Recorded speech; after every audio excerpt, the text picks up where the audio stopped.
Prime minister Indira Gandhi के बेटे संजय गांधी कांग्रेस के सीनियर लीडर कैबिनेट मिनिस्टर रहे माधवराव सिंधिया, आंध्र प्रदेश के chief minister YSR Reddy, Arunachal के chief minister Dorjee Khandu, Lok Sabha speaker यानी लोकसभा के अध्यक्ष रहे जीएमसी बालयोगी, देश के पहले सीडीएस यानी chief of defence staff general BP Rawat, इसके अलावा गुजरात के एक्स सीएम रूपानी जी और अब एनसीपी यानी नेशनल कांग्रेस पार्टी के अजीत पवार, महाराष्ट्र के डिप्टी सीएम। अगर इन सभी को गिने, आज़ाद देश के बाद अब तक एक सीडीएस और करीब 7 नेता पॉलिटिशियन जिन्हें जहाज खा गया, यानी जिनकी मौत प्लेन क्रैश में हुई।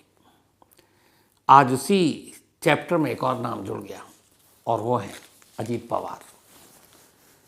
अजीत पवार महाराष्ट्र के डिप्टी सीएम, 1959 में इनका जन्म हुआ। आज सुबह चूँकि महाराष्ट्र में अलग अलग पंचायत चुनाव होना है, उसका ऐलान हो चुका है, तो अपने इलाके में उनको चुनावी प्रचार के लिए जाना था, चुनावी कैंपेन करनी थी। तो इसीलिए वो सुबह मुंबई से एक चार्टर्ड प्लेन से, जो VSR ventures private limited company की चार्टर्ड फ्लाइट है, लियर जेट 45, इसी लियर जेट 45 से सुबह 8:10 पर अजीत पवार ने मुंबई के छत्रपति शिवाजी नेशनल एयरपोर्ट से उड़ान भरी। इस प्लेन में उनके साथ उनके पर्सनल सिक्योरिटी ऑफिसर थे, एक साथी, एक अटेंडेंट और 2 पायलट।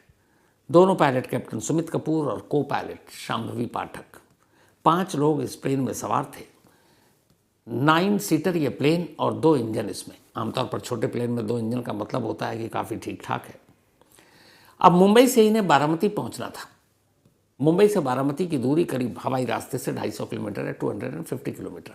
आमतौर पर यह दूरी अगर आप चार्टर्ड प्लेन से तय करते हैं तो मैक्सिमम 40 मिनट में आप पहुंच जाते हैं। तो 8:10 पर मुंबई से इस चार्टर्ड प्लेन ने उड़ान भरी और 9 बजे से पहले पहले बारामती पहुंच जाना चाहिए था और बारामती में ही चुनावी रैली को संबोधित कर अजीत पवार को वापस आना था। मुंबई में मौसम साफ था और एटीसी ने क्लियरेंस दे दी। इसके बाद ये प्लेन वहाँ से उड़ता है और बिल्कुल अपने टाइम पर। अब बारामती सिर्फ 6 किलोमीटर की दूरी पर, रनवे साफ दिखाई दे रहा है, एयरपोर्ट भी साफ नज़र आ रहा है। लेकिन तभी जब प्लेन नीचे की तरफ आता है, वहाँ कोहरा, विजिबिलिटी कम होती गई। एटीसी के साथ यानी एयर ट्रैफिक कंट्रोल के साथ इस प्लेन के pilot captain Sumit Kapoor contact में थे, संपर्क बना हुआ था। एटीसी ने क्लियरेंस दे दी लैंडिंग की और कहा आप रनवे नंबर 29 पर लैंड करेंगे। करीब 8:45 हुआ था सुबह के, ठीक 8:45। कैप्टन ने पहली लैंडिंग की कोशिश की रनवे नंबर 29 पर, जैसा कि एटीसी ने कहा था। लेकिन जैसे ही प्लेन ने हाइट छोड़ी और वो नीचे आए, तभी पायलट को रनवे ठीक से दिखाई नहीं दिया और उसकी वजह थी घना कोहरा। पुणे में और बारामती दोनों जगह उस वक्त कोहरा था। जब कोहरे में रनवे यानी कि हवाई पट्टी ही दिखाई नहीं दी तो फिर कहाँ लैंड करेंगे। पायलट ने रिस्क लिया नहीं क्योंकि खतरा था उसमें और सही फैसला था। अब पायलट दोबारा हाइट की तरफ जाने लगा। इस दौरान में अब ये था कि रनवे नंबर 11 दोबारा अलॉट किया गया। अभी भी संपर्क में है एटीसी और प्लेन के पायलट कैप्टन सुमित कपूर। अभी हुआ कि 29 तो नहीं, आप 11 यानी कि 11 नंबर रनवे पर आप लैंड कीजिए। अब पायलट वापस प्लेन को मोड़ने की कोशिश कर रहा है रनवे नंबर 11 पर लैंड करने के लिए, लेकिन तभी उस मोड़ के दौरान प्लेन कंट्रोल से बाहर हो जाता है। एक तो हाइट बहुत कम थी, प्लेन काफ़ी नीचे उड़ रहा था और नीचे उड़ने के दौरान में अगर आपको इस तरह की मूवमेंट करते हैं बहुत सारे खतरे भी होते हैं। तो प्लेन का कंट्रोल जो है वो धीरे धीरे पायलट के हाथ से निकलता जा रहा है और प्लेन हवा में लहराते हुए इस रनवे से कुछ दूरी पर जो एक गांव है, उस गांव में एक खेत, उस खेत में लहराते हुए जाकर गिरता है और एक तेज़ धुएं का काला गुबार और आग की लपटें आसमान की तरफ उड़ती हैं। दूर दूर तक इस धमाके की आवाज़ सुनाई देती है। फ्यूल टैंक में आग लग चुकी थी गिरते ही, और उसकी वजह से प्लेन जलने लगा, जो हर प्लेन क्रैश के मामले में होता है कि सबसे पहले आग पकड़ते हैं। जो चश्मदीद थे वो वहाँ मौजूद थे, उन्होंने उस प्लेन क्रैश को देखा। उनमें से एक चश्मदीद जो उस वक्त वहाँ था, और इत्तेफाक से अजीत पवार और उनकी पार्टी का समर्थक भी था शायद, क्योंकि उनकी बातों से लग रहा है, उसने अपनी आंखों से इस प्लेन क्रैश को देखा। उसने क्या कहा, पहले आप उसकी बात सुनिए। ये दुर्घटना बनते समय मैं उधर ही था। वो प्लेन ठीक से चल रहे नहीं था, ऐसा लग रहा था प्लेन क्रैश हो जाएगा, क्रैश हो जाएगा। ऐसा नीचा, इतना नीचा गया कि वो गांव में गिर जाएगा ऐसा लग रहा था। लेकिन वो एयर ट्रैप पे आ गया, लेकिन उस एयर ट्रैप पे उतरा नहीं, बाजू में क्रैश हो गया है। उसके बाद आ गया, तो उससे बाद हमने देखा वो हम आ गए दौड़ के उधर। हमने देखा कि उधर पहले स्फोट हो गया उसका, पेट्रोल का उसके, और उस पेट्रोल के स्फोट के बाद हमने देखा कि किसका है, लेकिन समझ में आ गया दादा का ही प्लेन है। तो इन्होंने अपनी आंखों से प्लेन को बल खाते लहराते हुए आसमान से ज़मीन की तरफ गिरते हुए देखा था। इस हादसे में प्लेन में सवार सभी 5 लोगों की मौत हो गई, जिनमें अजीत पवार, उनके एक पर्सनल सिक्योरिटी अफसर, एक अटेंडेंट और कैप्टन सुमित कपूर और को पायलट शांभवी पाठक, सभी की मौत हो गई। आग लगने की वजह से लाशें झुलस गई थी, पहचानना मुश्किल था। ठीक यही जनवरी का महीना था और 2 साल पुरानी बात है। 18 जैन 2024, 18 जनवरी 2024 को अजीत पवार जी ने एक ट्वीट किया था, जो अब एक्स हो चुका है, और उस ट्वीट पर उन्होंने 2 लाइनें लिखी थी। आज के इस हादसे से अगर उसे जोड़ें तो बड़ा अजीब इत्तेफाक है। इस ट्वीट में उन्होंने लिखा था कि जब हम हेलीकॉप्टर या प्लेन से सफ़र करते हैं और हमारा प्लेन या हेलीकॉप्टर स्मूथली लैंड करता है, तो समझ जाइए कि पायलट महिला है। 18 जनवरी 2024 अजीत पवार ने यह ट्वीट किया। ये वो ट्वीट है ओरिजिनल जो आपकी स्क्रीन पर है। इस ट्वीट के ठीक 2 साल और 10 दिन के बाद, क्योंकि आज 28 जनवरी और 18 जनवरी 2024 को ट्वीट किया था, इत्तेफाक से जिस प्लेन में सवार थे, जिस चार्टर्ड प्लेन में अजीत पवार, उनमें महिला पायलट तो थी, लेकिन प्लेन स्मूथली लैंड नहीं कर पाया, क्रैश कर गया। अगर उन्हीं के ट्वीट के हिसाब से देखें तो महिला पायलट का मतलब उनका था कि अगर आप स्मूथली लैंड कर गए तो समझ लीजिए कोई महिला चला रही है। तो यहाँ कैप्टन शांभवी पाठक थी, लेकिन उस वक्त को पायलट थी और कंट्रोल कैप्टन सुमित कपूर के हाथ में था। हालांकि कैप्टन सुमित कपूर एक एक्सपीरियंस्ड पायलट थे। 15,000 आवर्स यानी 15,000 घंटे उड़ान भरने का उनका एक्सपीरियंस था, तजुर्बा था, जो अच्छा खासा होता है। जबकि शांभवी पाठक को पायलट का जो टोटल एक्सपीरियंस तजुर्बा था वो 1500 घंटे का था। ये भी ठीक ठाक है।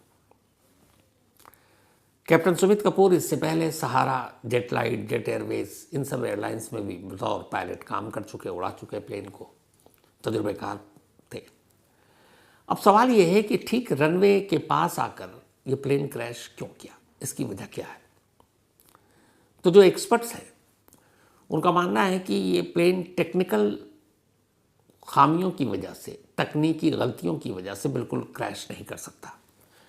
उसकी वजह बताते हैं। उनका कहना है कि इस प्लेन में 9 सीटर इस प्लेन में 2 इंजन थे और दोनों इंजन एक साथ फेल हो जाए, ऐसा होता नहीं है। तो अगर एक इंजन में भी कुछ तकनीकी खराबी आई तो दूसरा इंजन संभाल लेगा, लैंड करा देगा। दोनों इंजन एक साथ फेल हो जाएं, ऐसा मुमकिन नहीं है। तो इसीलिए इसमें टेक्निकल कोई फॉल्ट हो, इसकी गुंजाइश कम है। तो फिर कैसे क्रैश किया? तो एक्सपर्ट्स का मानना है कि इसमें 2 ही चीज़ें हो सकती हैं। पहली ये कि लो विजिबिलिटी, रनवे दिखाई नहीं दिया, और दूसरा जब एक पहली कोशिश की लैंडिंग की नहीं हुआ, फिर जो दूसरी कोशिश की उसके दौरान कुछ गड़बड़ी हुई और इस वजह से यह हादसा हुआ। एक एक्सपर्ट हैं जिनको 17,000 आवर्स का एक्सपीरियंस है, खुद पायलट है, इस प्लेन क्रैश पर उन्होंने ये रीज़न बताए कि टेक्निकल हो सकता है कि नहीं, लो विजिबिलिटी, या फिर सेकेंड अटेम्प्ट में क्या हुआ, उनको सुनिए। टेक्निकल एरर होने के चांस बहुत कम है। आप ये समझ लो कि 1% चांस हो गए, बिकॉज एयरक्राफ्ट ऑलरेडी एयरपोर्ट से बिल्कुल मतलब लैंडिंग के लिए ही आ रहा था। अब उस टाइम पे देखो इसमें मल्टी इंजन है, तो जैसे सिंगल इंजन अगर एक इंजन फेल भी हो जाता है तो आप विथ वन इंजन आप यू कैन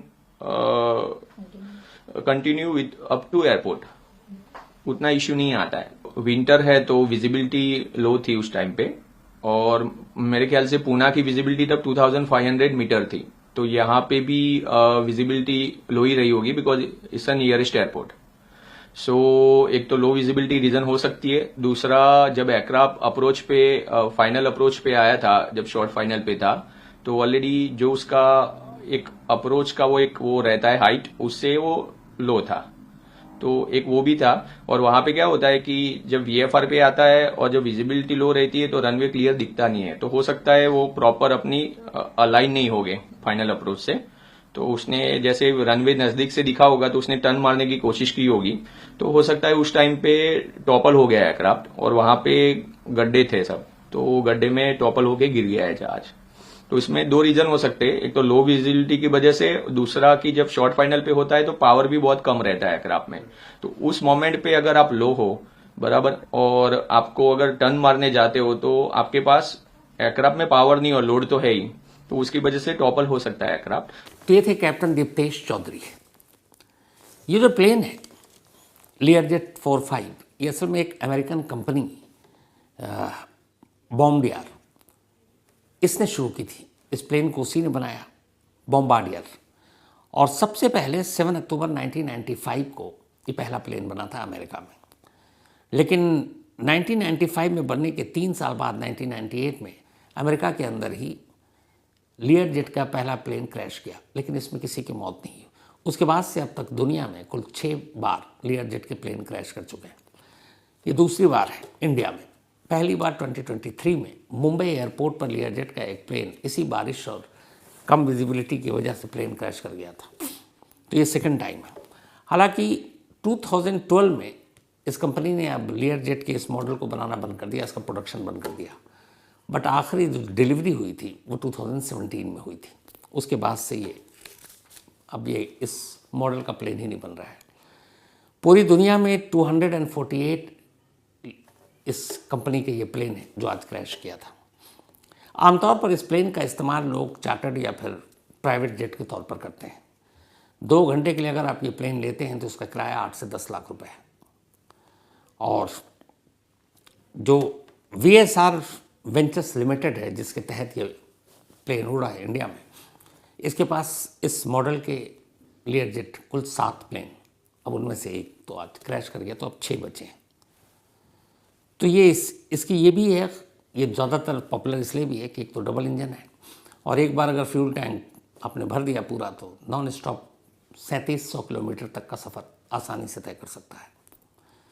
तो इसीलिए ये लोगों में मतलब इसकी डिमांड भी है। जो बड़े बड़े लोग इसमें VVIP ट्रैवल करते हैं चुनाव में या बाकी इस तरह की रैलियों में, आमतौर VVIP या पॉलिटिशियन या बिजनेसमैन इसका यूज़ ज़्यादा करते हैं। अब जो DGCA यानी कि डायरेक्टरेट जनरल सिविल एविएशन, उसने इस हादसे की जांच के आदेश तो दे दिए हैं और 2 से 3 दिनों में शुरुआती रिपोर्ट आ जाएगी। तो एक प्लेन क्रैश की वजह से आज अजीत पवार जी की और उनके साथ दोनों पायलट और 2 और लोग, 5 लोगों की मौत हो गई। लेकिन ये पहला मामला नहीं है अपने देश में। अपने देश में आज़ाद हिंदुस्तान में जो पहला प्लेन क्रैश जिसमें एक बड़े पॉलिटिशियन या बड़े नेता की मौत हुई थी वो 1980 यानी आज से 46 साल पुरानी बात है। 23 जून 1980, 23 जून 1980 की बात है। संजय गांधी, तब इंदिरा गांधी प्राइम मिनिस्टर थी और संजय गांधी एक पावरफुल पॉलिटिशियन माने जाते थे। 1980 में वो कांग्रेस के जनरल सेक्रेटरी बना दिए गए थे, महासचिव। उन्हें प्लेन उड़ाने का बड़ा शौक था और वो ट्रेनिंग एयरक्राफ्ट से सफदरजंग जो एयरपोर्ट दिल्ली में है, वहाँ वो अक्सर जब मौका मिलता तो जाकर वहाँ प्लेन उड़ाने की प्रैक्टिस किया करते थे। 23 जून 1980 की दोपहर को सफदरजंग के फ्लाइंग क्लब से एक पिट्स S2A विमान, जो ट्रेनिंग विमान है जो सिखाने के लिए लोग उड़ाते हैं, उसमें संजय गांधी बैठे थे अपने इंस्ट्रक्टर के साथ और ये दोनों हवा में थे। 10 मिनट तक हवा में रहने के बाद संजय गांधी ने अब प्लेन को एक तरह से कलाबाजियां देनी शुरू कर दी। और इसी दौरान जब ठीक 12 मिनट हुए तो जो उनके इंस्ट्रक्टर उनके साथ थे सुभाष सक्सेना, तो ये हवा में कलेबाजी कर रहे थे, मतलब एरोबेटिक स्टंट जिसे कहते हैं। 12वें मिनट में उसी कलाबाजी के दौरान अचानक प्लेन से संजय गांधी का कंट्रोल खो गया और उनके इंस्ट्रक्टर का भी, और ये प्लेन हवा में लहराता हुआ सीधे नीचे सफदरजंग के करीब ही एक 5 स्टार होटल है, अशोका होटल, उसके ठीक पीछे एक नीम के पेड़ से जाकर टकरा गया। प्लेन पूरी तरह से क्रैश। संजय गांधी का जो शव है वो उस मलबे के साइड से करीब 4 फीट दूरी पर मिले। जब इंदिरा गांधी को इस प्लेन क्रैश की खबर मिली, वो बदहवास एम्बुलेंस में बैठकर मौके पर पहुंची थी सफदरजंग, जहां पे प्लेन क्रैश किया था। तो ये पहला प्लेन क्रैश था जिसमें एक देश का एक बड़ा और ताकतवर नेता जिसकी मौत हुई थी। और जब संजय गांधी की मौत हुई तब उनकी उम्र सिर्फ 33 साल थी, 33 ईयर ओल्ड। इस हादसे के करीब 21 साल बाद एक दूसरा हादसा हुआ और एक और बड़े नेता की मौत हुई। इस हादसे के बाद उस स्पॉट पर मैं भी मौजूद था, शायद आपको पूरी कहानी भी सुनाई है। 30 सितंबर 2001 की बात है। माधवराव सिंधिया, चुनाव का वक्त था, यूपी में चुनाव था, उन्हें कानपुर में एक चुनावी रैली में हिस्सा लेने के लिए जाना था। तो दिल्ली के एसी पालम एयरपोर्ट, जो कभी सफदरजंग एयरपोर्ट हुआ करता था, वहाँ से एक 8 सीटर चार्टर्ड प्लेन में उनको जाना था। अब चूंकि इलेक्शन रैली में जा रहे थे, तो आमतौर पर पॉलिटिशियन इलेक्शन रैली में जाते हैं तो जो पॉलिटिकल कॉरेस्पॉन्डेंट या रिपोर्टर होते हैं उनके अपने साथ ले जाते हैं कवरेज के लिए। तो उसमें माधवराव सिंधिया, उनके पर्सनल सेक्रेटरी 2, और साथ ही 4 जर्नलिस्ट और 2 पायलट, कुल 8 लोग सवार थे इसमें। तो जब ये प्लेन यहाँ से दिल्ली के पालम एयरपोर्ट से 30 सितंबर 2001 की दोपहर 12:49 पर उड़ान भरता है। कानपुर जाना था, उस दिन बारिश हो रही थी और इत्तेफाक से उस दिन कानपुर में मैं भी मौजूद था। मैं एक जुर्म शो आया करता था आज तक पर, उसको कवर करने के लिए गया हुआ था। 12:49 पर ये प्लेन उड़ता है और करीब करीब 45 मिनट या 1 घंटे के अंदर प्लेन का संपर्क जो है ATC से टूट जाता है। उसका काफ़ी देर लगता है कि ये प्लेन कहाँ है, कुछ पता नहीं चल रहा है। इस प्लेन में जो 4 जर्नलिस्ट सवार थे उनमें से 2 हमारे आज तक के थे। एक हमारे पॉलिटिकल कॉरेस्पॉन्डेंट रंजन झा और दूसरे कैमरामैन गोपाल बिस्ट, जिन्हें हम गोपाल दादा कहते थे। साथ ही 2 और ब्रेन के जर्नलिस्ट थे, एक अंजू शर्मा और एक संजीव सिन्हा। इन दोनों को भी मैं अच्छे से जानता था। तो प्लेन का ATC से संपर्क टूट गया, कुछ पता नहीं चल रहा है। दफ्तर में यहाँ हमारे यहाँ भी ये था कि खबर आ गई, प्लेन कहाँ है। डर तो यही था क्रैश कर गया। तो मुझे याद है कि मैं शूट कर रहा था और मेरे कैमरामैन थे मनीष माथुर, और हमें ऑफिस से फ़ोन आया कि कानपुर में तुम सबसे नियरेस्ट हो और एक खबर आ रही है कि शायद मैनपुरी के पास किसी प्लेन को गिरते हुए गांव वालों ने देखा है, तो तुम वहाँ भागो। तो हम दोनों गाड़ी से निकल पड़े, होटल में सामान छोड़कर अपना वहीं। और फिर जब पहुँचे, रात का वक्त, बारिश हो रही थी, खेत में पानी भरा हुआ था, और वहाँ पहुँचे तो देखा कि प्लेन का मलबा है, और अंधेरे में फिर दिखाई दिया कि मलबे के साथ कुछ लाशें पड़ी हैं।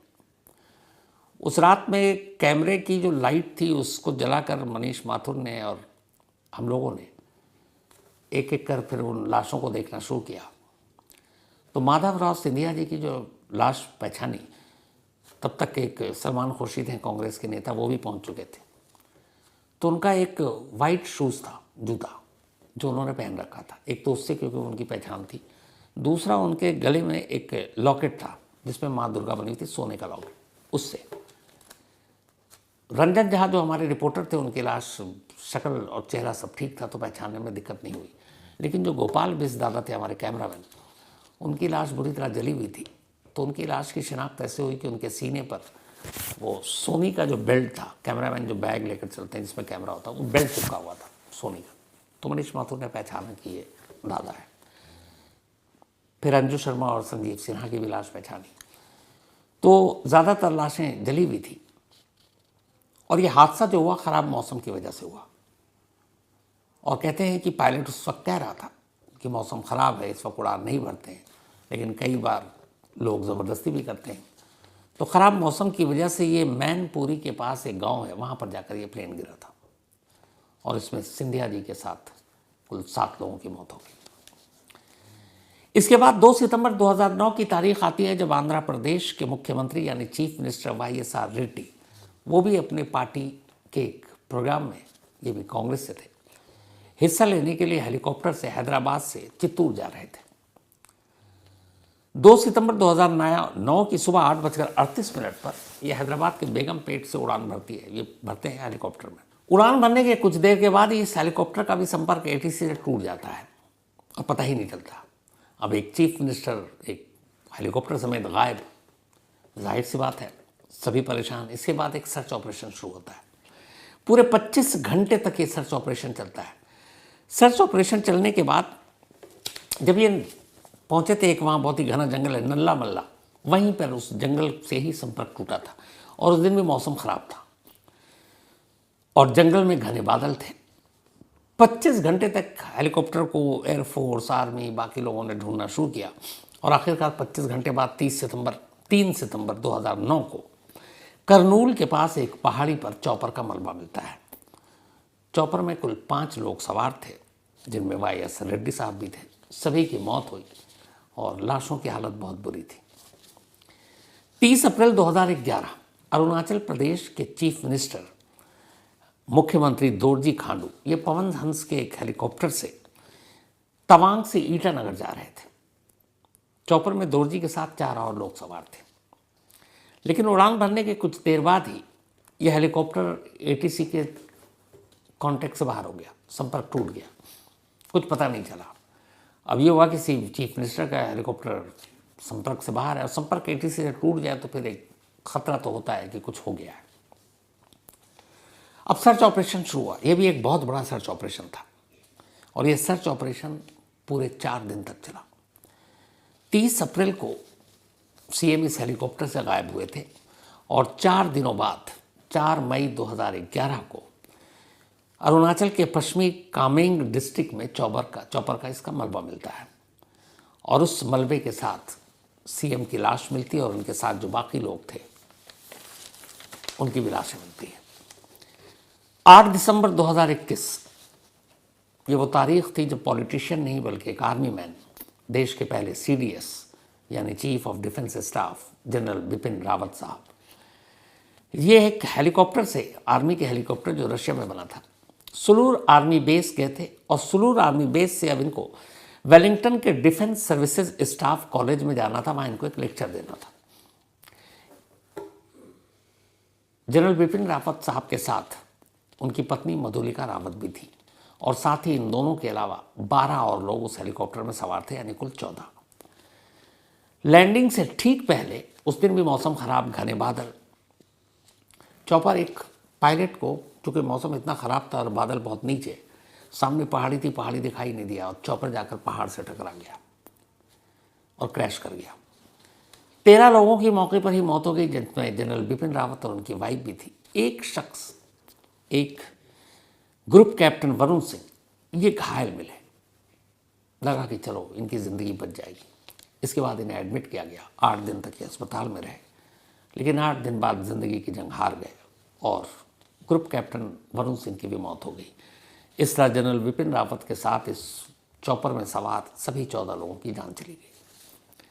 3 मार्च 2002 को लोकसभा के अध्यक्ष स्पीकर GMC बालयोगी आंध्र प्रदेश के पश्चिम गोदावरी जिले से एक हेलीकॉप्टर से ये हैदराबाद जा रहे थे। हैदराबाद मौसम खराब था, बादल घना, और इसी खराब मौसम के चलते कैकालूर के पास ये चॉपर एक नारियल के पेड़ से टकरा गया और इस हादसे में GMC बालयोगी समेत कुल 3 लोगों की मौत हो गई। ये पहला मामला था जब किसी लोकसभा स्पीकर की मौत एक प्लेन हादसे में हुई है। 12 जून 2025, अभी पिछले साल की आपको बात याद होगी, एयर इंडिया की फ़्लाइट जो लंदन जा रही थी अहमदाबाद से, और इसमें विजय रूपानी जी अपनी बेटी से मिलने लंदन जा रहे थे। 248 मुसाफिर इस प्लेन में सवार थे, लेकिन अहमदाबाद से इस प्लेन ने जैसे ही टेक ऑफ किया पूरी तरह से रनवे भी पार नहीं कर पाया और रनवे के बिल्कुल करीब एक हॉस्टल की बिल्डिंग में जाकर ये प्लेन गिर जाता है। विजय रूपानी समेत इस प्लेन में सवार 242 मुसाफिर सवार थे। 241 की मौत हो गई। एक शख्स चमत्कारिक रूप से इस प्लेन में जिंदा बच गया। और इसी हादसे में अब एक और नया नाम आज जुड़ गया, अजीत पवार जी का।